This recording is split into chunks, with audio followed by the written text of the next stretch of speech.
억수같이 쏟아지는 폭우 속 허리춤까지 차오르는 시커먼 늪지대 한가운데서 한 여인이 진흙을 뒤집어 쓴 채 서 있는데 둑 위에서 비단 옷을 입은 형님 인석이 코를 막으며 소리치길. 에이 더러워. 똥통이나 다름없는 곳에서 평생 썩어라. 하며 먹다 남은 음식 쓰레기를 늪으로 휙 던지고 여인은 그 오물을 온몸으로 받아내며 피눈물을 흘리는데 금싸라기 인삼밭 대신 썩은 냄새 진동하는 똥물 웅덩이를 택했을 때 세상은 미친년이라 불렀지만 그 선택의 운명을 바꾸고 신의 눈을 뜨게 할 줄은 꿈에도 몰랐으니 1년 뒤 으리으리한 기와집 대청마루에 화려한 비단옷을 입고 앉은 여인 앞에 수많은 사람이 엎드려 인연님 만세를 외치고 그 구석에서 거짓골을 한 형님 인석 부부가 바닥을 기며 걸레질을 하게 되는데 본격적인 사연 시작 전 구독과 좋아요 한 번씩 부탁드립니다. 그리고 지금 어디서 이 이야기를 듣고 계신지 댓글로 남겨주세요.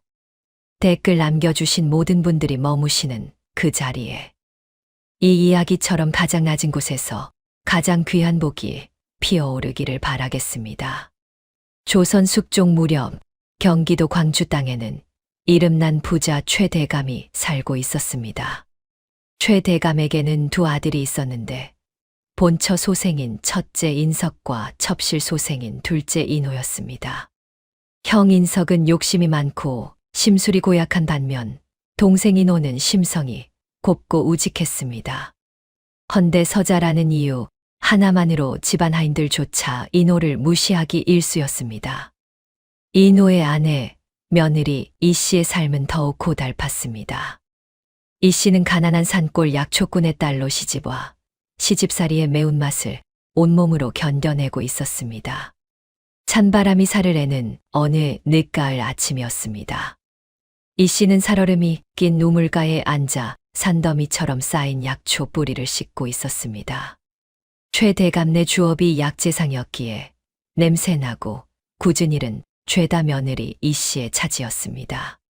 안채문이 벌컥 열리더니 형님 인석의 처 송씨가 코를 감싸쥐며 뛰쳐나왔습니다. 송씨는 비단 치마를 걷어 올리며 이 씨에게 다가와 쏘아붙였습니다. 아이고 냄새야. 이게 무슨 똥냄새냐? 동서. 내가 아침부터 재수 없게 똥냄새 풍기지 말라고 했지. 아주 집안을 구린내로 채우려고 작정을 했어. 이 씨가 꽁꽁 언 손을 비비며 고개를 조아렸습니다. 죄송합니다, 형님. 아버님께서 오늘까지 당귀뿌리를 손질해 놓으라 하셔서 그렇습니다. 하지만 송씨는 들은 척도 하지 않았습니다. 오히려 발로 약초 바구니를 툭 걷어찼습니다. 흙탕물이 튀어 이 씨의 낡은 무명 저고리를 적셨습니다.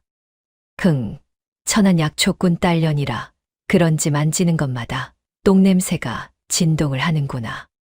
내 별명이 왜 똥손인지 알겠다. 썩 꺼져서 저 구석에서 씻어라. 송씨가 혀를 차며 들어가 버리자 이 씨는 묵묵히 엎어진 약초를 주워 담았습니다. 그때 뒤에서 지켜보던 남편 인호가 다가와 아내의 손을 잡았습니다. 부인, 미안하오. 내가 못난 서자라 부인이 이 고생을 하는구려.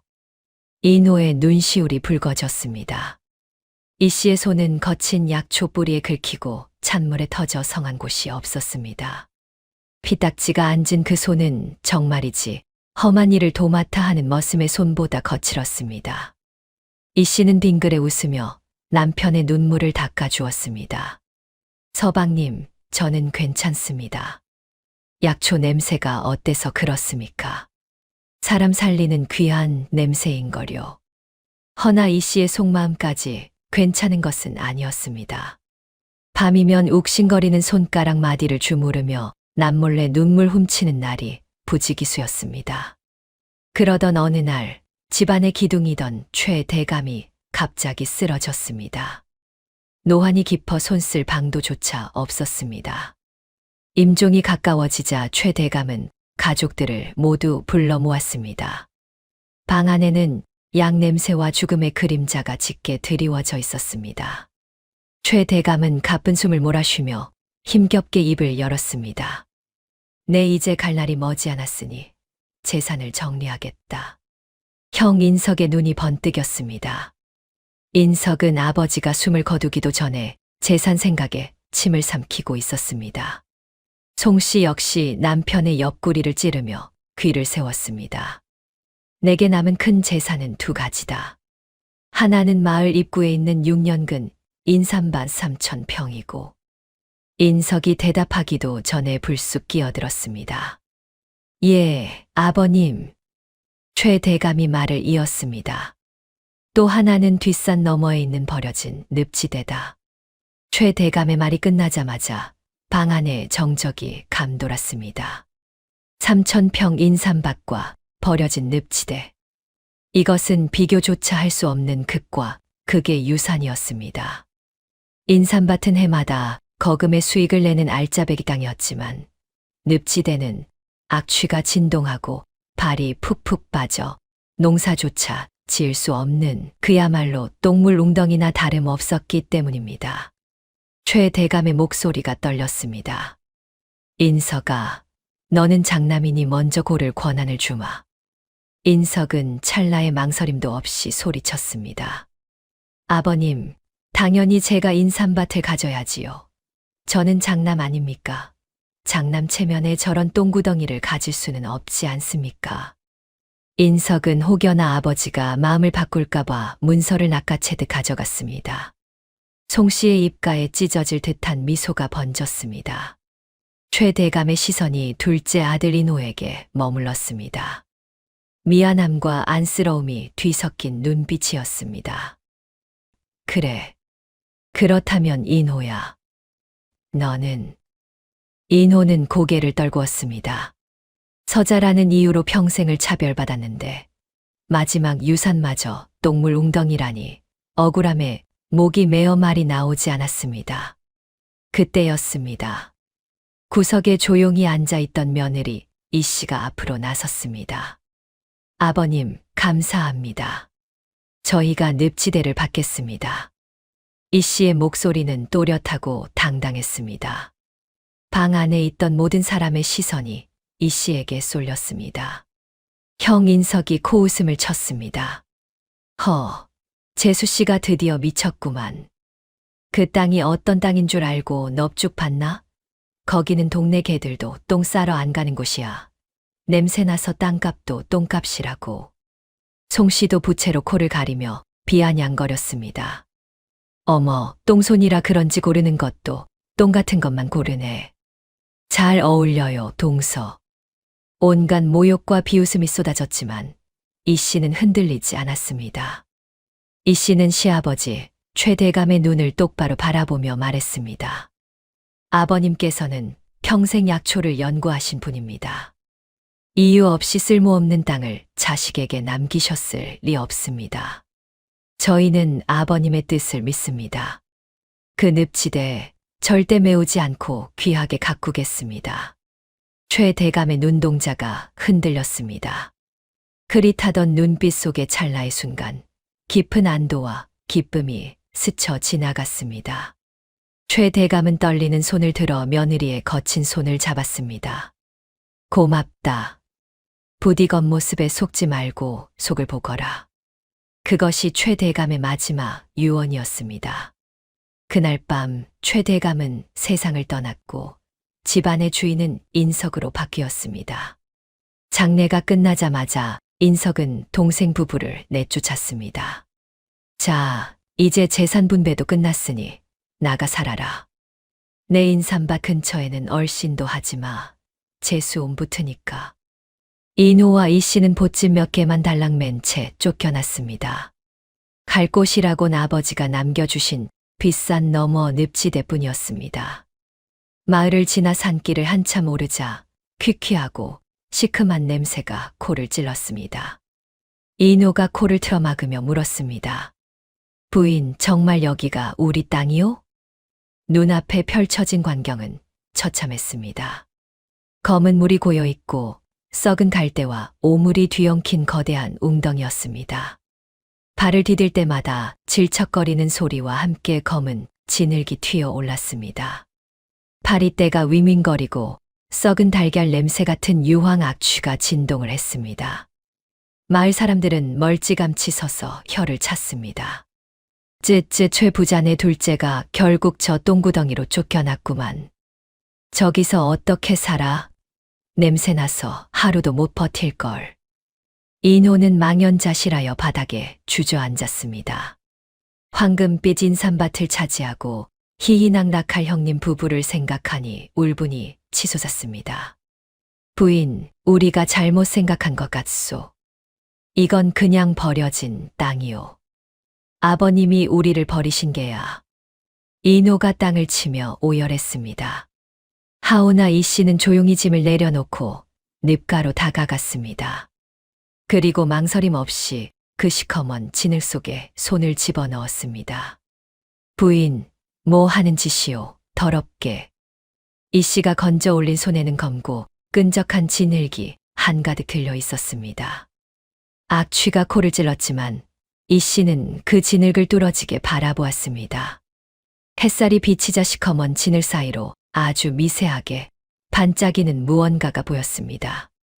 이 씨가 진흙 묻은 손으로 남편의 눈물을 닦아주었습니다. 서방님, 울지 마십시오. 남들 눈에는 똥물로 보이겠지만 제 눈에는 다르게 보입니다. 차가운 냄새 나는 진흙이 뺨에 닿았지만 인호는 왠지 모를 온기를 느꼈습니다. 형님네 인삼밭은 겉은 화려하지만 언젠가 기운이 닿을 겁니다. 하지만 이 늪은 무언가 품고 있습니다.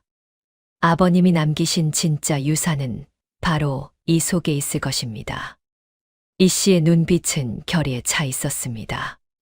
비록 똥냄새가 진동하고 파리가 들끓는 곳이었지만 두 사람은 그 늪지대 옆에 낡은 움막을 짓기로 했습니다. 가장 비천한 땅에서 가장 위대한 기적이 꿈틀대고 있다는 것을 그때는 아무도 알지 못했습니다. 저 멀리 형 인석의 집에서는 인삼풍년을 축하하는 꽹과리 소리가 요란하게 울려 퍼지고 있었습니다. 형 인석이 차지한 3,000평 인삼밭은 그야말로 황금알을 낳는 거위였습니다. 그해 가을은 유난히 날이 좋아 인삼 농사가 대풍년이 들었습니다. 밭을 갈 때마다 굵직한 인삼뿌리가 쏟아져 나왔고 한양 상단에서 내려온 거상들이 돈보따리를 쌓아들고 최부자 댁 문턱이 닳도록 드나들었습니다. 형수 송씨의 웃음소리가 담장을 넘어 10리 밖까지 퍼져나갈 기세였습니다. 여보, 이것 보세요. 오늘 받은 어음만 해도 기와집 한 채 값이에요. 인석은 기름진 고기 반찬에 독한 술을 걸치며 거드름을 피웠습니다. 매일 밤 풍악이 울리고 동네 사람들을 불러 모아 잔치를 벌였습니다. 고기 굽는 냄새가 온 마을을 휘감아 돌았습니다. 허나 그 고소한 냄새가 닿지 않는 유일한 곳, 바로 뒷산 너머 늪지대였습니다. 그곳에는 고기 굽는 냄새 대신 코를 찌르는 유황 악취와 썩은 갈대 냄새만이 진동하고 있었습니다.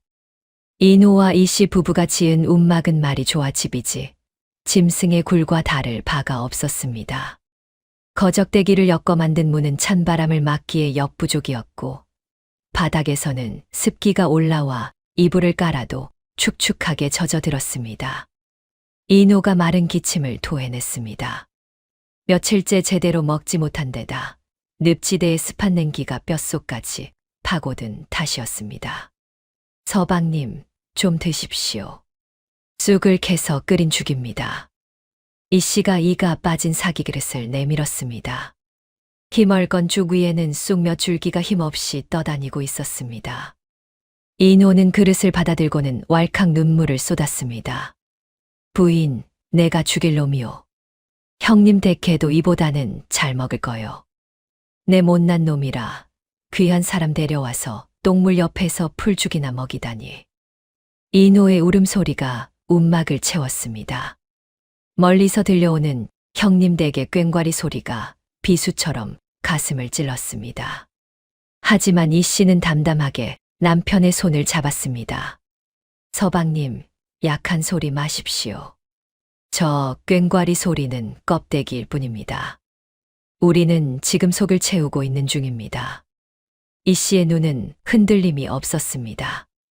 이 씨에게는 계획이 있었습니다. 아니, 확신이 있었습니다.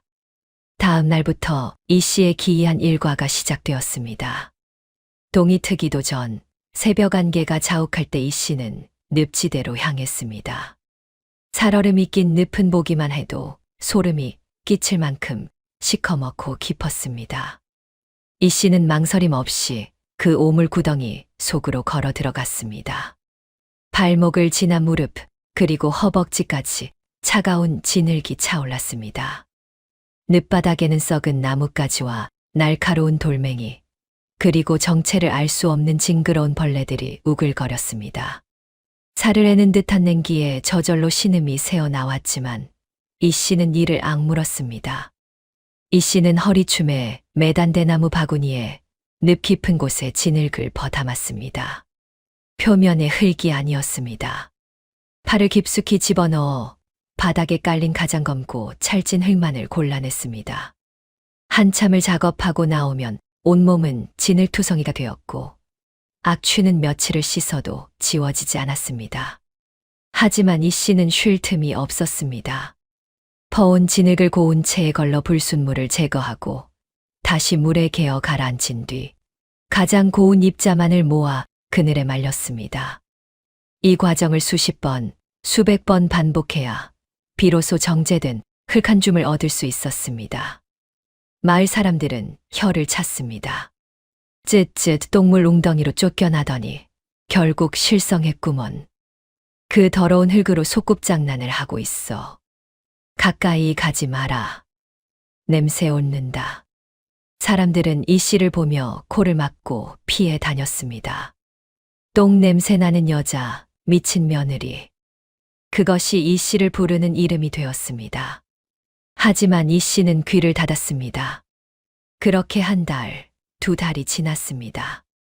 어느 날 저녁 이노가 늪에서 일하고 돌아온 아내의 손을 씻겨주려다 그만 주저앉고 말았습니다.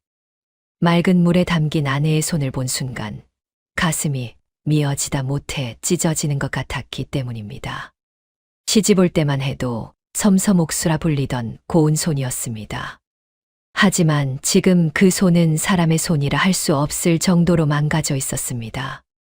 독한 늪지대의 진흙을 맨손으로 만진 탓에 손톱은 절반이 빠져나가 덜렁거렸고 손가락 마디마디는 퉁퉁 부어올라 관절이 뒤틀려 있었습니다.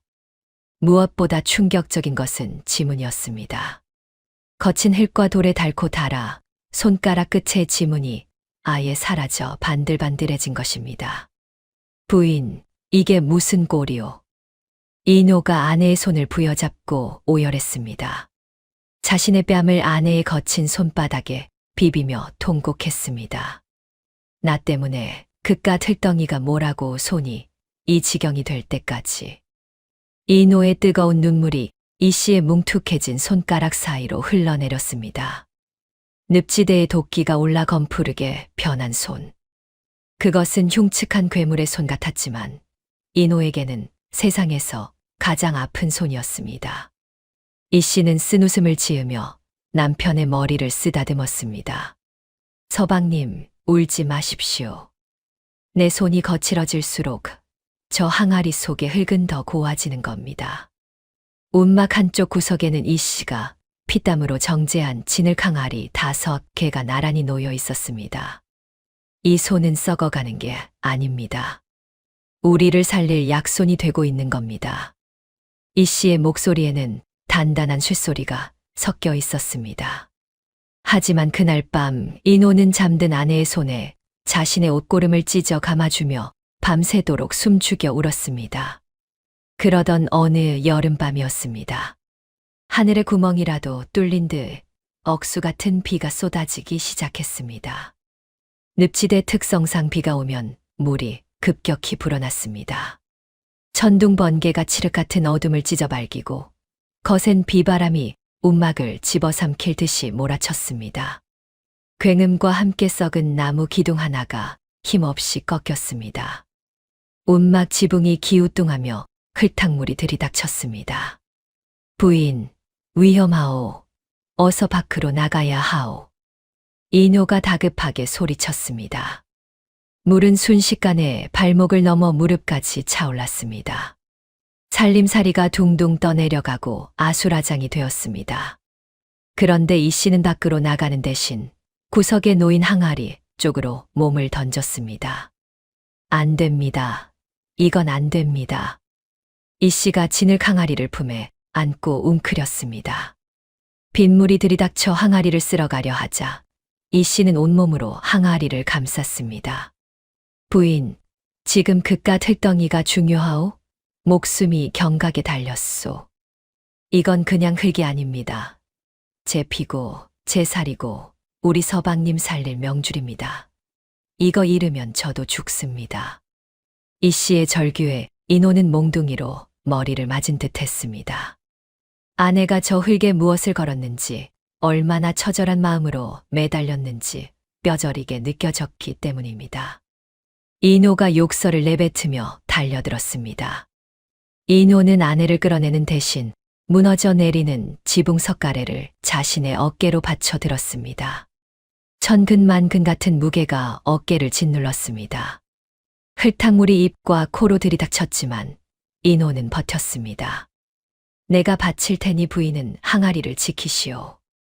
서방님, 내 비록 못난 놈이라 부인을 비단방석에는 못 앉혀도 비바람에 깔려 죽게 하지는 않을 것이오. 폭우가 쏟아지는 밤 무너져가는 움막 안에서 두 사람은 짐승처럼 엉켜 있었습니다. 남편은 하늘을 바치고 아내는 항아리를 품었습니다. 차가운 빗물과 뜨거운 눈물이 뒤섞여 흘러내렸습니다. 그들은 서로의 체온에 의지의 공포를 견뎌냈습니다.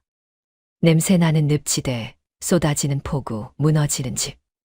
세상 모든 것이 그들을 버린 듯했지만 그 절망 속에서 두 사람의 마음은 쇠보다 단단하게 하나로 엉겨 붙었습니다. 이윽고 새벽이 밝았습니다. 비가 그친 늪지대는 거짓말처럼 고요했습니다. 반쯤 무너진 움막 잔해 속에서 흙투성이가 된 두 사람이 기어 나왔습니다. 꼴은 말이 아니었으나 이 씨의 품에 안긴 항아리 5개는 금 하나 가지 않고 온전했습니다. 이노가 진을건벅이 된 아내의 얼굴을 닦아주며 물었습니다. 부인, 우리가 살았소. 예, 살았습니다. 그리고 이것도 지켰습니다. 이 씨가 항아리를 쓰다듬었습니다. 햇살이 비치자 이 씨의 뭉툭해진 손톱과 이노의 멍든 어깨가 드러났습니다. 가장 비참한 밤을 함께 견뎌낸 부부는 서로를 마주보며 희미하게 웃었습니다. 똥물 웅덩이 한가운데서 피어난 처절하지만 아름다운 미소였습니다. 하지만 그들은 몰랐습니다. 그날 밤의 폭우가 늪을 뒤집어 놓아 깊은 곳에 잠들어 있던 진짜 기적을 깨웠다는 사실을 말입니다. 며칠 뒤 이노의 다리에 난 상처에서부터 그 놀라운 변화가 시작될 참이었습니다. 폭우가 휩쓸고 간 늪지대는 고요했습니다. 허나 그 고요함 속에는 치명적인 위험이 도사리고 있었습니다. 비에 불어난 늪은 평소보다 훨씬 깊고 질척거렸고 물살에 떠밀려온 온갖 독충과 뱀들이 숲을 사이로 기어나와 혀를 날름거리고 있었습니다. 운막 보수가 시급했습니다. 이노는 아픈 몸을 이끌고 무너진 지붕을 고치기 위해 갈대를 베러 나섰습니다.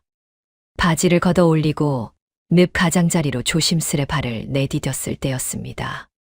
외마디 비명과 함께 이노가 물속으로 고꾸라졌습니다.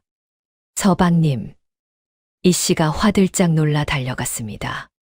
이노는 식은땀을 줄줄 흘리며 다리를 부여잡고 뒹굴고 있었습니다. 종아리에는 손가락만 한 붉은 진에 한 마리가 살점을 뜯어낼 기세로 박혀 있었습니다. 늪지대에 서식하는 물지네였습니다. 놈의 독은 살을 썩게 만들 정도로 지독하기로 유명했습니다. 이 씨가 급히 지네를 떼어내고 돌로 지식였지만 이미 늦은 듯 했습니다. 이노의 종아리는 순식간에 보랏빛으로 부어오르기 시작했습니다. 도끼가 얼마나 강한지 혈관을 타고 검은 줄이 허벅지까지 뻗어 올라갔습니다. 다리가 불타는 것 같소. 이노의 입술이 파르르 떨렸습니다. 고열이 들끓어 온몸이 불덩이처럼 달아올랐습니다. 당장 의원을 부르지 않으면 다리를 잘라내야 할지도 모르는 위급한 상황이었습니다. 하지만 그들에게는 의원을 부를 돈은커녕 당장 입에 풀칠할 쌀 한 톨도 없었습니다. 이 씨의 눈동자가 흔들렸습니다. 이대로 두면 남편의 다리가 썩을 것이 분명했습니다. 그때 움막 구석에 놓인 항아리가 눈에 들어왔습니다. 지난밤 목숨을 걸고 지켜낸 그 정제된 진흙 항아리였습니다. 이 씨는 문득 아버님의 말씀이 떠올랐습니다. 진흙은 땅의 기운을 품고 있어 독을 빨아들이는 성질이 있다. 이 씨는 떨리는 손으로 항아리 뚜껑을 열었습니다. 숙성된 진흙에서는 역한 냄새 대신 묘하게 시원하고 알싸한 박하 향이 풍겨 나왔습니다. 잿빛에 가까운 고운 입자의 진흙이었습니다. 이 씨는 뭉툭해진 손가락으로 진흙을 듬뿍 퍼냈습니다. 그리고 보랏빛으로 부어오른 남편의 종아리에 두껍게 발랐습니다. 마치 달궈진 쇠에 찬물을 끼얹은 듯한 소리가 나는 착각이 들 정도였습니다. 이노가 깜짝 놀라 눈을 떴습니다. 시원하다. 불에 타는 듯하던 고통이 순식간에 사그라들었습니다. 이 씨는 숨죽여 상처 부위를 지켜보았습니다.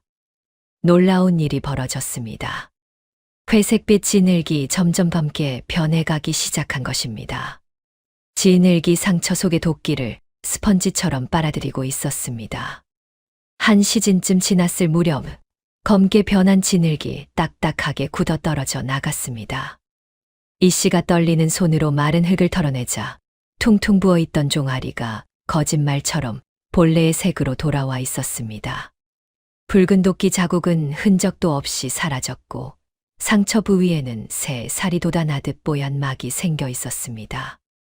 부인, 내 다리가 다 나았소. 이노가 벌떡 일어나 제자리에서 뛰어보았습니다. 통증은커녕 오히려 전보다 더 가벼워진 느낌이었습니다. 부부는 서로를 마주보며 입을 다물지 못했습니다. 이게 정말 흙이란 말이오? 예, 그냥 흙이 아니었습니다. 독을 빨아들이고 열을 식히는 약토였습니다. 이 씨의 가슴이 벅차올랐습니다. 아버님이 왜 똥물 취급받는 이 땅을 물려주셨는지, 왜 자신에게 속을 보라고 하셨는지 이제야 확실히 알 것 같았습니다.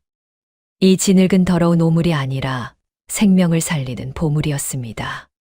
그날 오후 이 씨는 늪지대 깊은 곳으로 다시 들어갔습니다. 진흙을 덮어 오기 위해서였습니다.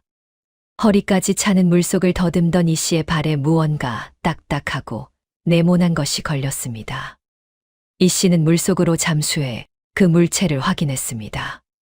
이끼와 진흙으로 뒤덮여 있었지만 분명 다듬어진 비석의 형태였습니다. 표면을 손으로 훑어보자 글자 같은 것이 새겨져 있었습니다. 글자는 마모되어 잘 읽히지 않았지만 심상치 않은 기운이 느껴졌습니다. 하지만 당장은 진흙을 퍼 나르는 게 급선무였기에 이 씨는 비석의 위치만 눈여겨봐 두고 물 밖으로 나왔습니다.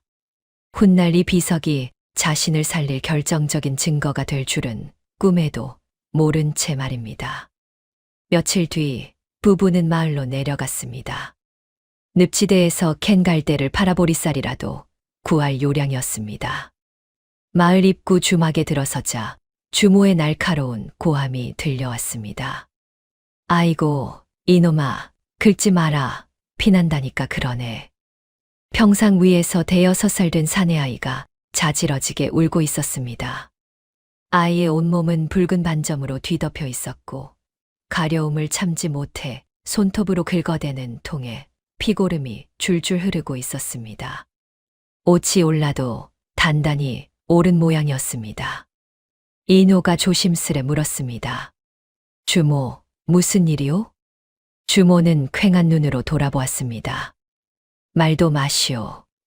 산에 갔다가 온나무를 잘못 만졌는지 사흘 밤낮을 저러고 운다오. 의원이 지어준 약을 먹여도 소용없고 된장을 발라도 더 심해지니 미치겠소. 아이는 숨이 넘어갈 듯 울어대고 있었습니다. 그 모습을 보던 이 씨의 마음이 짠해졌습니다. 이 씨는 품속에서 작은 조롱박 하나를 꺼냈습니다. 정제된 진흙가루를 물에 갠 것이었습니다. 아주머니, 이걸 한번 발라보시지요.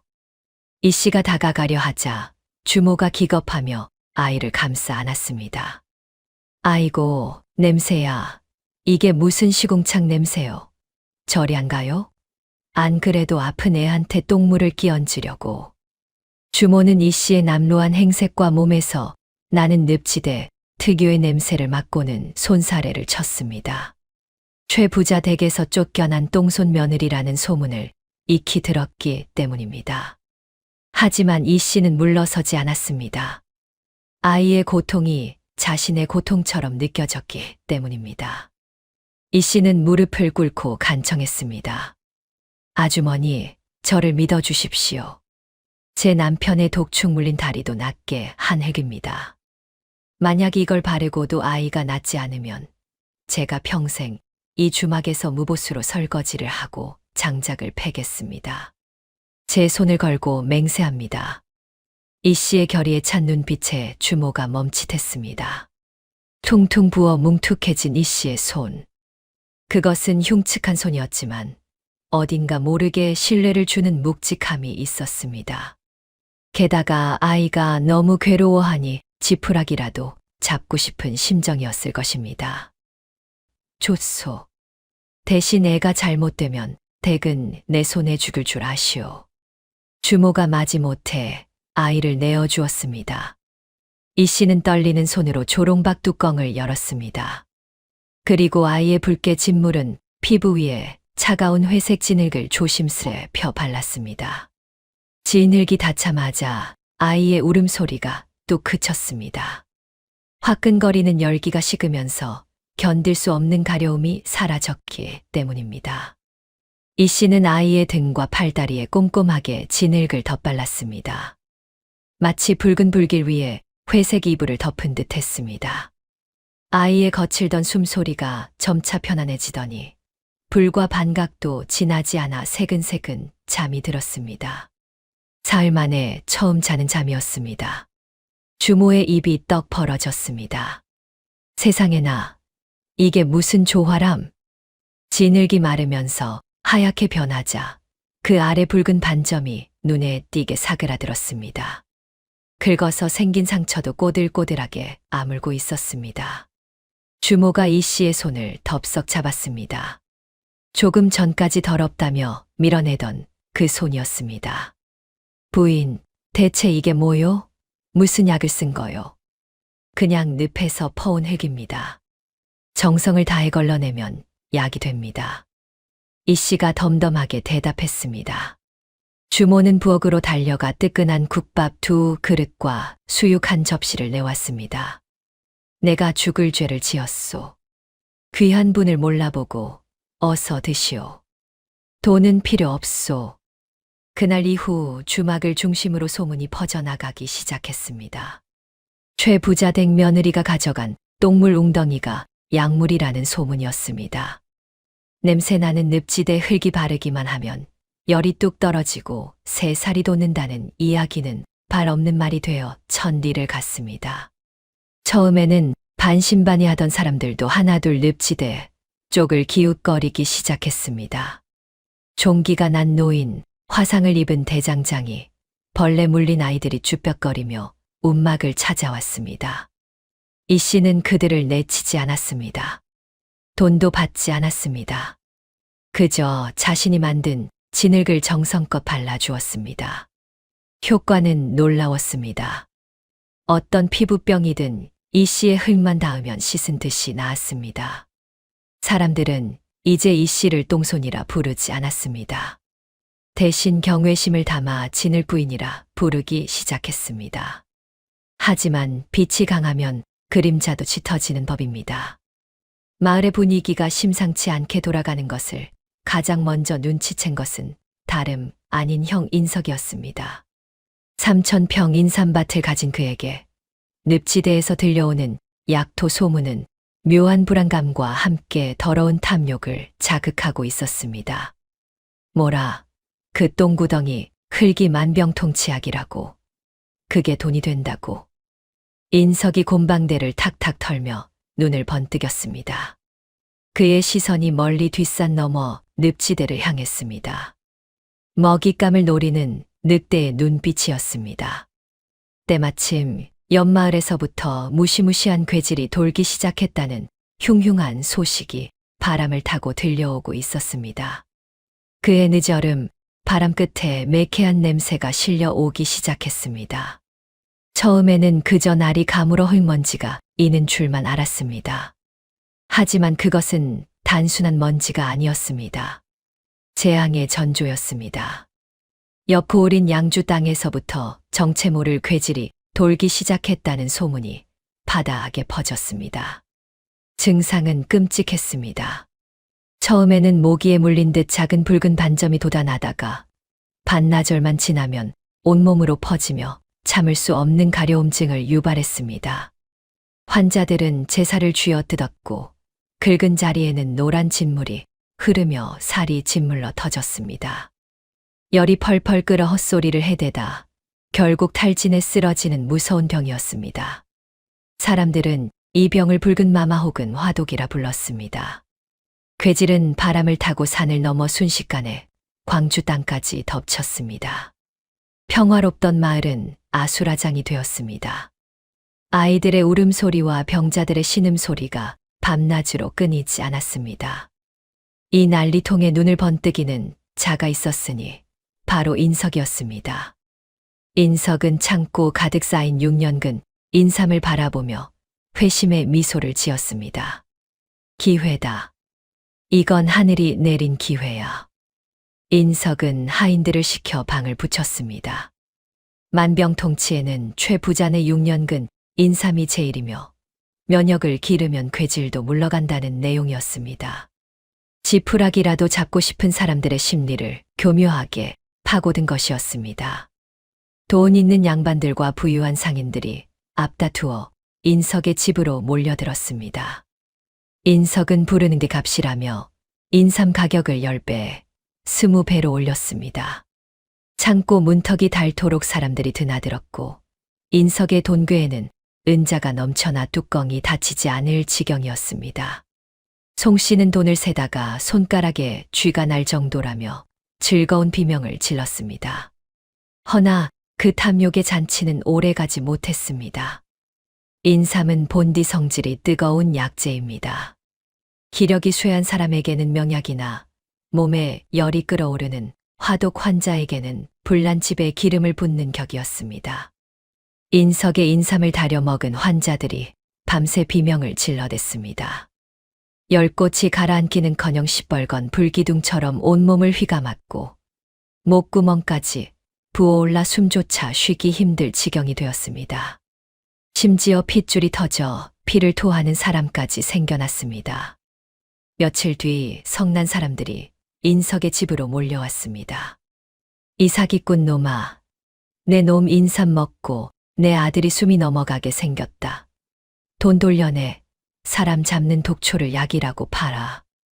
대문이 부서질 듯 두드려대자 인석은 황급히 대문을 걸어 잠그고 하인들을 시켜 막았습니다.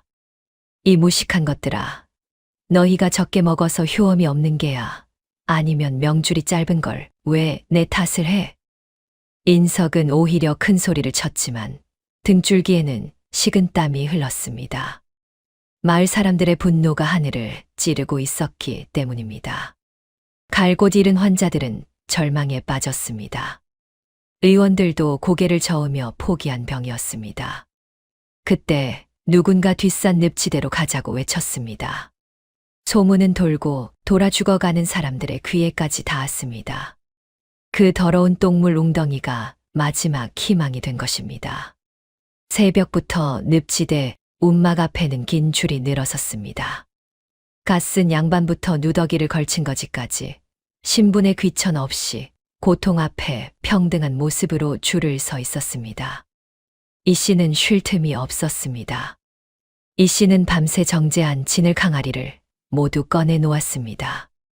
남편 이노가 사람들을 질서 정연하게 안내했고 이 씨는 환자 한 명 한 명을 정성껏 살폈습니다.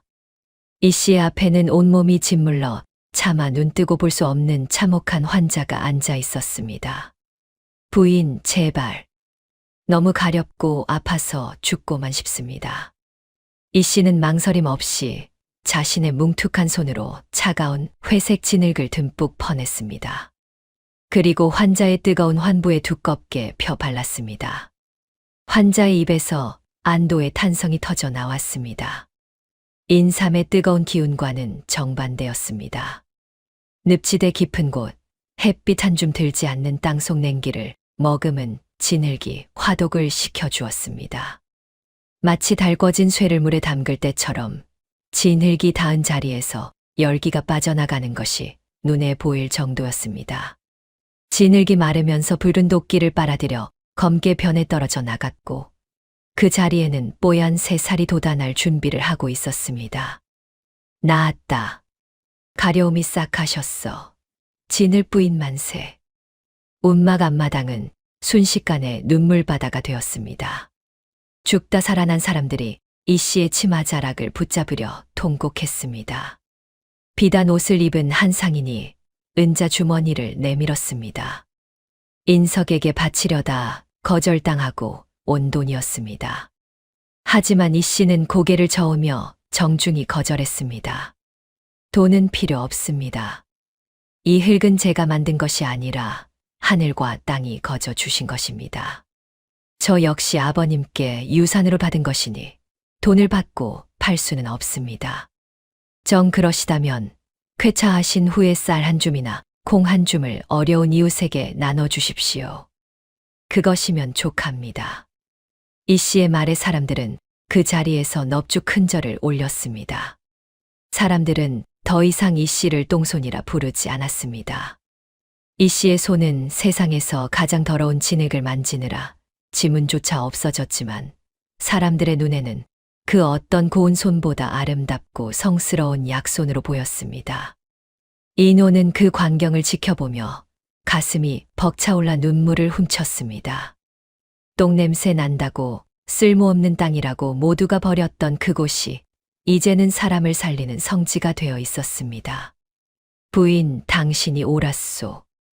아버님이 옳았소. 하지만 이 평화롭고 감동적인 풍경을 뱀 같은 눈으로 지켜보는 자가 있었습니다. 형 인석이었습니다. 인석은 인삼이 팔리지 않자 초조한 마음에 염탐을 하러 왔다가 이 기가 막힌 광경을 목격하고 만 것입니다. 수백 명의 사람이 재수 씨 앞에 엎드려 절을 하고 그 더러운 늪 흙을 마치 산삼이라도 되는 양 귀하게 받아가는 모습. 그리고 무엇보다 그 흙을 바른 사람들이 씻은 듯이 나아 환호하는 모습에 인석의 얼굴이 질투와 탐욕으로 일그러졌습니다. 인석의 머릿속에서 사악한 계산기가 돌아가기 시작했습니다. 인석은 침을 탁 뱉으며 산을 내려갔습니다. 두고 봐라. 저 똥구덩이 내가 다시 찾아오고 말 테니 아버지가 노망이 나서 실수한 거라고 하면 그만이야. 인석은 곧 장관하로 향했습니다. 탐관오리로 소문난 사또에게 바칠 뇌물 보따리를 챙겨 들고서 말입니다. 늪지대의 평화는 폭풍전야와도 같았습니다. 진흙으로 쌓아 올린 명성과 기적이 권력과 탐욕이라는 거대한 파도 앞에 위태롭게 흔들리기 시작했습니다. 소문은 바람보다 빨랐고 돈 냄새는 시체 썩는 냄새보다 더 멀리 퍼지는 법이라 했습니다. 광주 땅 늪지대에서 솟아나는 진흙이 죽어가는 괴질 환자를 살린다는 소식은 삽시간에 한양 도성까지 전해졌습니다. 어느 날 아침 인석의 집 대문 앞에 으리으리한 가마 한 채가 멈춰 섰습니다. 비단옷을 휘감은 거구의 사내가 하인들을 거느리고 내렸는데 그는 한양 약재 시장을 주름잡는 거상 박대인이었습니다.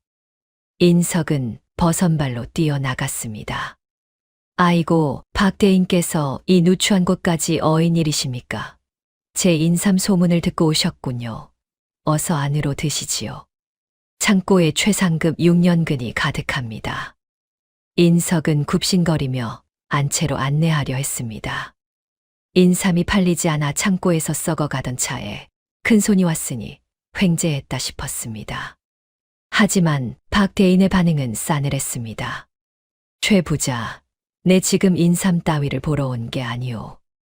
인삼은 이제 한물 같지 않소. 열독 오른 환자들에게 인삼을 먹였다가 줄초상이 났다는 소문이 한양 바다까지 파다하오. 인석의 얼굴이 흙빛으로 변했습니다. 그건 오해입니다. 명현 현상을 못 견디고 그런 것입니다. 됐고, 내 온 것은 다름이 아니라 그 약토 때문이오. 자네 동생 내외가 관리한다는 그 늪지대 흙말이오. 박대인의 눈이 탐욕스럽게 번들거렸습니다. 내 알아보니 그 흙의 효능이 기가 막히더구만. 한양의 고관대작들도 그 흙을 구하지 못해 안달이 났소. 내가 그 흙의 판권을 독점하고 싶소. 흙 한 항아리에 은자 100냥을 쳐주겠소. 어떠시오? 100냥이라 하셨습니까? 인석의 입이 떡 벌어졌습니다. 은자 100냥이면 쌀배 가마니를 살 수 있는 거금이었습니다. 고작 그 더러운 늪지대에 진을 간 항아리가 자신이 애지중지 키운 인삼 수백 뿌리보다 비싸다니 믿기지가 않았습니다. 동생분과 잘 상의해서 내게 넘기시오. 계약금으로 은자 1000냥을 미리 주고 가리다. 박대인은 묵직한 돈주머니를 마루에 툭 던져놓고는 사라졌습니다. 인석은 떨리는 손으로 돈주머니를 열어보았습니다. 눈부신 은자들이 찰랑거렸습니다. 순간 인석의 머릿속에서 형제나 도리 같은 단어는 흔적도 없이 사라졌습니다. 그 자리에는 시커먼 질투와 악마 같은 탐욕만이 따리를 틀었습니다. 이건 말도 안 돼. 그 똥구덩이가 황금 광산이었다니. 인석은 바닥을 치며 분통을 터뜨렸습니다. 배가 아파 창자가 뒤틀리는 것 같았습니다.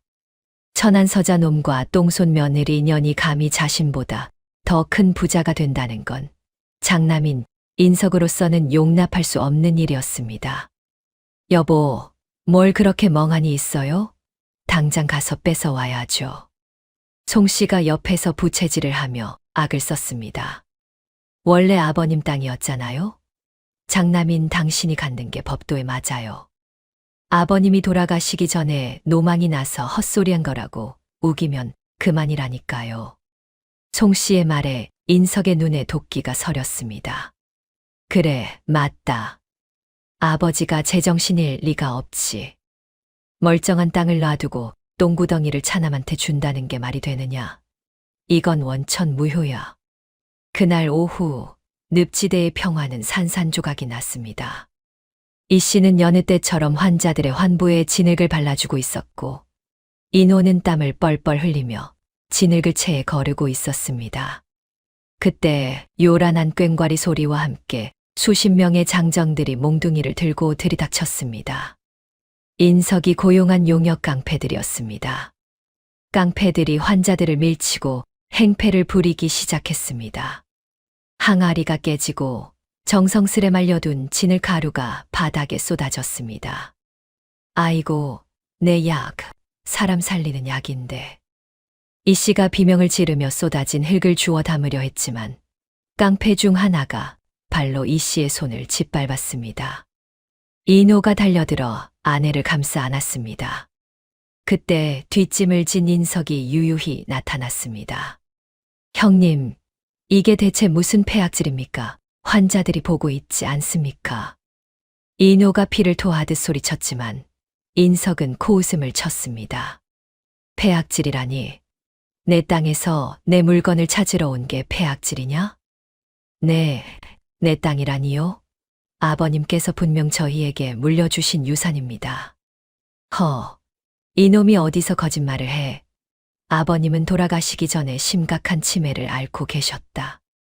정신이 오락가락하시는 분이 남긴 유언이 무슨 효력이 있느냐. 조선의 법도에 따르면 아비의 유언이 불분명할 때는 장남이 모든 재산을 관리하게 되어 있다. 고로 이 늪지대는 장남인 내 것이다. 인석의 억지 논리에 구경하던 환자들도 수군거렸습니다. 사람들이 야유를 보냈지만 깡패들이 몽둥이를 휘두르자 겁에 질려 물러설 수밖에 없었습니다. 인석은 기세등등하게 늪지대 입구의 말뚝을 받고 새끼줄을 쳤습니다. 오늘부터 이 땅은 취품지다. 내 허락 없이는 개미 새끼 한 마리도 들어올 수 없다. 흙을 가져가고 싶으면 돈을 내라. 은자 한 양에 흙 한 줌이다. 이 씨는 짓밟힌 손을 부여잡고 인석을 노려보았습니다. 아주버님, 천벌이 두렵지 않으십니까? 이 흙은 아버님의 유지이자 하늘이 주신 것입니다. 탐욕으로 더럽히면 반드시 탈이 날 것입니다. 시끄럽다. 요망한 혓바닥을 노리는 걸 보니 덜 맞았구나. 여봐라, 저것들을 끌어내라. 인석의 호통에 깡패들이 달려들었습니다. 결국 이 씨 부부는 짐짝처럼 들려 늪지대 밖으로 내동댕이 쳐졌습니다. 억울함을 참을 수 없었던 인호는 다음날 관아로 달려갔습니다. 사또날이 억울합니다. 형님이 깡패를 동원해 제 땅을 강탈했습니다. 아버님의 유언장도 여기 있습니다. 부디 굽어 살펴 주십시오. 인호는 품속에서 꼬깃꼬깃해진 유언장을 꺼내 바쳤습니다. 관아의 동원 마루에 앉아있던 사또는 기름진 얼굴에 느릿한 미소를 지으며 문서를 받아들었습니다. 하지만 그는 문서를 읽는 척하더니 옆에 앉아있던 인석에게 눈짓을 보냈습니다. 인석의 소매자락에서는 이미 묵직한 황금 두꺼비 한 마리가 사또의 탁자 밑으로 건네진 뒤였습니다. 글쎄다. 내 보기에 이 문서는 위조된 것 같구나. 사또가 하품을 하며 문서를 바닥에 팽개쳤습니다. 예, 위조라니요. 아버님 친필이 분명합니다. 시끄럽다. 최 부자가 임종 직전에 노망이 났다는 증언이 이미 확보되었다. 제정신이 아닌 아비가 멀쩡한 옥토를 놔두고 똥구덩이를 차남에게 줬다는 게 상식적으로 말이 되느냐? 이는 필시 내 놈이 병든 아비를 꼬드겨 억지로 쓰게 한 것이 분명하다. 게다가 조선은 장자 상속이 원칙이다.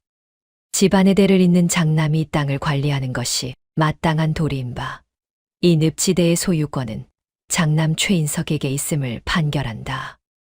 사또의 판결봉 소리가 인호의 가슴에 대못처럼 박혔습니다. 인석은 회심의 미소를 지으며 동생을 비웃었습니다. 들었느냐, 아우야? 나라님의 판결이다. 억울하면 다시 태어나서 장남하거라. 관아 마당에서 끌려 나온 인호는 하늘을 우러러 울부짖었습니다. 하지만 하늘은 말이 없었고 늪지대는 이제 탐욕스러운 인석의 소나귀에 넘어갔습니다. 인석은 늪지대 입구에 큼지막한 현판을 걸었습니다. 최간의 만병통치, 약토 판매소. 그리고는 터무니없는 가격을 써 붙였습니다. 진흙 한 줌에 쌀 한 가마. 돈 없는 서민들은 감히 엄두도 낼 수 없는 가격이었습니다. 움막을 뺏기고 길거리에 나앉은 이 씨는 멀리서 그 광경을 지켜보았습니다. 서방님, 일어나십시오. 땅은 뺏겼어도 흙을 다루는 법은 뺏기지 않았습니다. 이 씨는 품속에 숨겨나온 가장 중요한 무언가를 만지작거렸습니다. 하지만 인석의 탐욕은 거기서 멈추지 않았습니다. 그는 이 씨가 가진 기술마저 훔쳐내 세상 모든 부를 독차지하려는 더 끔찍한 계획을 꾸미고 있었습니다. 관아의 판결이 내려진 다음 날, 늪지대에는 살벌한 냉기가 감돌았습니다. 이 씨 부부는 짐을 싸지도 못한 채 멍하니 움막 안에 앉아 있었습니다. 밖에는 이미 인석이 고용한 사내들이 몽둥이를 들고 진을 치고 있었고, 늪지대 입구에는 출입 금지 팻말이 일신연스럽게 박혀 있었습니다. 비열한 웃음을 흘리며 들어선 자는 인석의 집사였습니다. 그는 누런 종이 한 장을 인호의 면전에 들이밀었습니다. 자, 여기에 서명만 하시면 됩니다. 늪지대의 소유권과 진흙정제 기술 일체를 넘긴다는 각서입니다. 그 대가로 쌀열 가마니를 드리겠다 하십니다. 뭐라, 쌀열 가마니? 이노의 손이 부들부들 떨렸습니다. 하루에 버는 돈만 해도 쌀 수십 가마니가 넘는 황금 땅을 고작 쌀열 가마니, 푼돈에 넘기라니. 이것은 협상이 아니라 조롱이었습니다. 이런 날강도 같은 놈들 절대 못한다. 내 눈에 흙이 들어가기 전에는 도장 못 찍어. 이노가 각서를 찢어 집사의 얼굴에 던졌습니다. 집사가 손짓을 하자 밖에서 기다리던 인석이 거드름을 피우며 나타났습니다. 뒤에는 관아의 포졸들까지 대동한 상태였습니다. 아우야, 내 호의를 이렇게 무시하면 곤란하지. 법적으로 이 땅은 이미 내 것이다. 내 놈들이 여기서 버티는 건 주거 침입이야. 인석은 부채로 코를 가리며 움막 안을 훑어보았습니다. 그의 시선이 구석에 놓인 항아리들에 꽂혔습니다. 이 씨가 밤낮으로 피땀 흘려 정제해둔 세상 어디에도 없는 완성된 약토가 담긴 항아리들이었습니다. 인석의 눈이 탐욕으로 번들거렸습니다. 그는 성큼성큼 다가가 항아리 뚜껑을 열었습니다. 고운 잿빛 가루에서 은은한 박하 향이 피어올랐습니다. 이야, 이것 봐라. 똥물에서 캔 흙이 어찌 이리 곱냐? 이게 다 은가루나 마찬가지지. 인석이 손가락으로 흙을 찍어 맛을 보며 감탄했습니다. 이 씨가 기겁하며 달려들었습니다. 안 됩니다. 그건 만지면 안 됩니다. 이 천한 것이 어디서 감히. 인석이 이 씨를 거칠게 밀쳤습니다. 이 씨는 바닥에 나뒹굴면서도 항아리 쪽으로 기어갔습니다. 아주버님, 제발. 땅은 가져가셔도 좋으니 그 항아리만은 놔두십시오. 아직 숙성이 덜 된 것도 있습니다. 잘못 쓰면 독이 됩니다. 시끄럽다. 독은 무슨 독? 사람들이 줄을 서서 사가는 명약인걸. 내가 모를 줄 아느냐? 여봐라. 당장 저것들을 다 실어라. 인석의 호통의 하인들이 우르르 달려들어 항아리를 들어 날랐습니다. 이 씨는 항아리를 뺏기지 않으려 필사적으로 매달렸습니다. 안 됩니다. 이건 제 목숨입니다. 서방님 다리 고치고 아이들 살린 약입니다. 너희들이 가져가면 다 망칩니다. 이 씨의 손톱이 하인의 팔뚝을 긁었습니다. 뭉툭해진 손끝에서 피가 배어 나왔지만 그녀는 아픔도 잊은 채 항아리를 끌어안았습니다. 하인이 발길질을 했지만 이 씨는 끈질기게 버텼습니다. 그 과정에서 항아리 하나가 바닥에 떨어져 산산조각이 났습니다. 고운 잿빛 흙이 바닥에 오물과 뒤섞여 버렸습니다. 악, 내 흙, 내 약토가. 그것은 자식을 잃은 어미의 비명처럼 처절했습니다. 깨진 항아리 조각 위로 이 씨가 무너지듯 주저앉아 흙을 긁어 모았습니다. 손바닥이 베어 붉은 피가 회색 흙을 적셨습니다. 그 모습을 지켜보던 인석의 얼굴이 일그러졌습니다. 저 미친년이 기어이 돈단지를 깼구나. 여봐라, 포졸들은 뭐 하느냐? 양반의 재산에 손해를 입히고 행패를 부리는 전연을 당장 포박해라. 인석의 말이 떨어지기가 무섭게 포졸들이 달려들어 이 씨의 팔을 꺾었습니다. 이노가 몽둥이를 들고 달려들었지만 중과부적이었습니다. 용역 깡패들의 무자비한 발길질에 이노는 처참하게 짓밟혔습니다. 둔탁한 소리와 함께 이노가 피를 토하며 진흙탕에 처박혔습니다. 서방님, 이 씨가 울부짖었습니다. 포졸들이 이 씨의 목에 칼을 씌우고 오랏줄로 꽁꽁 묶었습니다. 죄인 이 씨는 관아의 판결을 무시하고 적법한 소유주인 최인석의 재산을 파손하였으며 난동을 부려 공무 집행을 방해하였으므로 옥에 가둔다. 죄목은 그럴싸했지만 실상은 가진 자의 횡포였습니다. 이 씨는 질질 끌려가면서도 인석을 향해 고개를 돌려 외쳤습니다. 아주버님, 명심하십시오. 흙을 정제하지 않고 쓰면 사람을 죽이는 독이 됩니다. 돈에 눈이 멀어 생명을 경시하면 천벌을 받을 겁니다. 주둥이 닥치지 못해 인석이 이 씨의 뺨을 세차게 후려쳤습니다. 이 씨의 입술이 터지고 고개가 돌아갔습니다. 하지만 그녀의 눈빛만은 형형하게 살아있어 인석은 순간 오금이 저리는 한기를 느꼈습니다. 텅 빈 늪지대에는 피투성이가 된 이노만이 남겨졌습니다.